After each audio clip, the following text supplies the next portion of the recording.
You know what one thing that led the Chargers to get a win over the Chiefs? Greg Roman. Yeah, that's right. This game wasn't just about Justin Herbert doing Justin Herbert things. It was about the offensive coordinator finally putting together a game plan that made the Chiefs' defense look lost. And if you've been watching this rivalry over the last couple of years, you know how rare that is. Let me explain this in detail. And you will come to know this is probably the biggest good news than beating Chiefs after 4 years. Because we have a whole season in front of us and our eyes are on the Super Bowl. What's up, Chargers fans? Welcome to the NFL Playbook Chargers. If you're new here, don't forget to hit that subscribe button. This channel is all about breaking down everything you need to know about the Bolts. When I turned on the tape, the first thing that jumped out wasn't Herbert's throws or Keenan Allen's routes.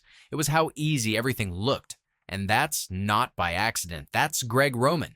For the first time since he came to LA, the Chargers' passing game wasn't just Herbert bailing them out with insane arm talent. It was structured, it was layered, and it put Kansas City's defense in constant conflict. Last year, this same Chiefs defense had Justin Herbert locked up on first downs. The Chargers were at the bottom of the league in first down success rate against Kansas City. That meant Herbert was living in second and long, third and long, trying to win games with a hero ball. This time, a completely different story. The Chargers came out in shotgun, used quick game, used choice routes, and went after the Chiefs' tendencies. They were fourth in neutral pass rate and second in success rate passing on first down. That is a massive turnaround, and it's all about the Roman understanding what didn't work last year and fixing it. Now, here is what I love. People always said Greg Roman is a run-first guy. He's the coach who built those ground games in San Francisco and Baltimore. And sure, that's true. But in this game, he showed growth. He didn't stubbornly run into a brick wall. He looked at Kansas City's front, saw Chris Jones and that elite run defense and said, nope, we're not going to beat our heads against the wall.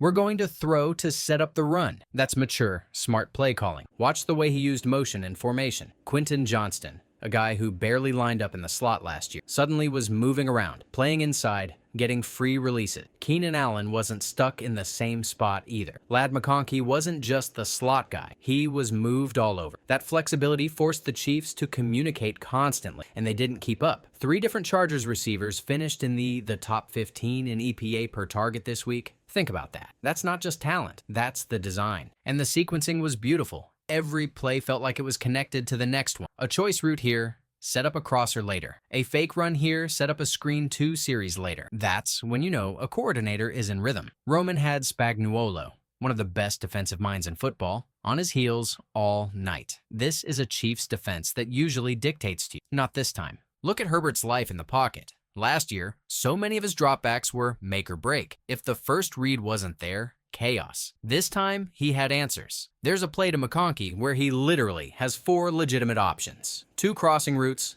a check down, and a deep shot. That's what we mean when we say easy buttons for a quarterback. Herbert didn't have to be Superman every snap. And when you take a quarterback that talented and just make his job easier, you get the kind of efficient, dangerous offense we saw this Friday night. And let me say this clearly. Herbert played fantastically. He was accurate, decisive, and he used his legs in key spots, something Roman challenged him to do in the offseason when they met in Oregon. But the bigger story here is how Roman elevated the whole unit. For once, the Chargers had a coordinator advantage in a big game. That hasn't been the case against Kansas City. I can't even remember when. This also answers a big offseason question. We wondered, okay, year 2 with Roman, what changes? Does he evolve? Does he find those built-in answers in the passing game? And this was the answer, a resounding yes. If this continues, if he keeps scheming like this, it completely changes the ceiling for this team. Remember, before the season, most of us said, maybe they can be the 10th best offense in the league if everything breaks right.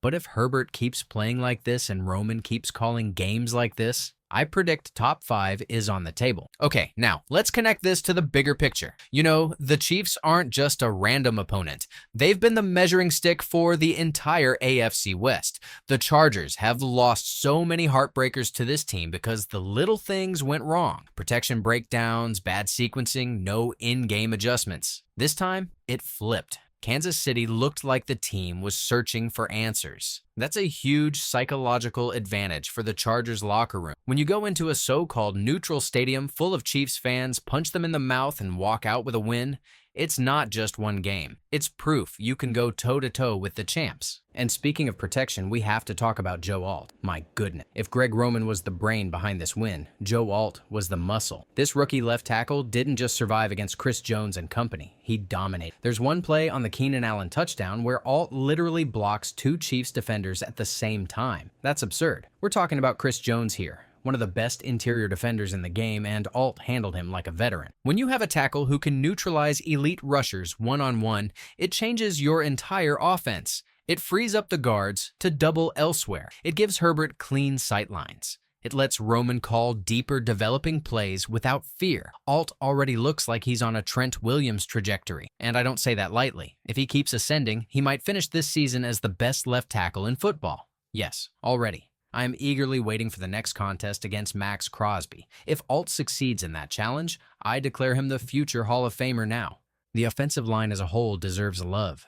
Zion Johnson, Jamari Sawyer, even Makey Becht, who gutted through an illness, they all played clean football. No free rushers, no mental bust. Think about this. Last year, Zion gave up 8 pressures in 2 games against Kansas City. This time, 1. That's not just individual improvement, that's coaching, communication, and trust. Now, let's keep it real. This offense isn't perfect. The run game still needs work.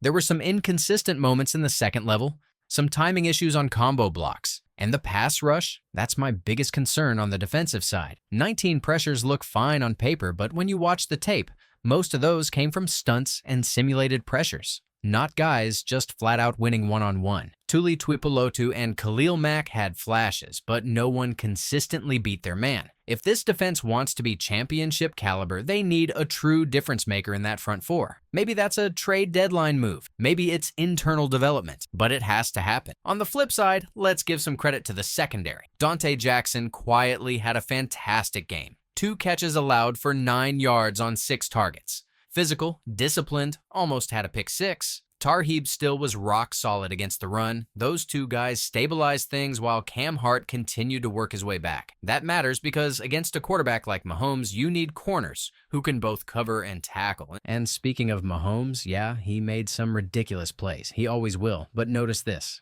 The Chiefs' offense didn't have quick strike gear. No Tyreek Hill, no Rashee Rice this week.